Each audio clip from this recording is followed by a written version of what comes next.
Good morning मंडळी, स्वागत आहे तुमचं आपल्या एका नवीन मिनी ब्लॉगमध्ये। सर्वात आधी तुम्हा सर्वांना श्रावणातला पहिला सण म्हणजेच नागपंचमी आणि त्याचसोबत श्रावण सोमवारच्या खूप खूप शुभेच्छा। आमच्या इकडे आहे ना तर नागपंचमीला एखाद्या कागदावर किंवा पुठ्ठ्यावर असे नागोबा काढतात आणि त्यांची पूजा केली जाते। त्या छान नागोबा काढून त्यांची पूजा वगैरे केली आणि त्यानंतर लगेच ना घरातल्या देवाची सुद्धा पूजा करून घेतली, कारण मंदिरात जायचं होतं। यांच्या स्कूलच्या अगोदर त्यांना दर्शन करून यायचं होतं आणि त्यासोबत नंतर आहे ना खूप जास्त गर्दी होऊन जाते। म्हटलं चला अगोदर दर्शन वगैरे करून घेऊन येऊया आणि इकडे आल्यावर छान दर्शन झाले, पूजा वगैरे केली। माझ्यासोबत आज आई आणि रियांश पण होते आणि रियांशनी ना इकडे आल्यावर छान दर्शन वगैरे तर छान झालेच, पण त्याचसोबत ना ह्या मंदिरामध्ये बऱ्याच सगळ्या देवांचे अजून मंदिरं आहे, तिकडे पण आम्ही सगळ्यांनी छान दर्शन घेतले।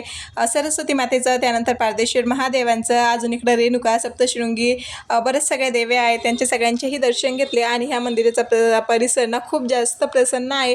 आज सकाळी सकाळी तर एवढं शांत वातावरण होतं, खूप छान वाटलं। थोडा वेळ थांबून घरी यायला निघालो। भेटूया नेक्स्ट व्हिडिओमध्ये, तोपर्यंत बाय।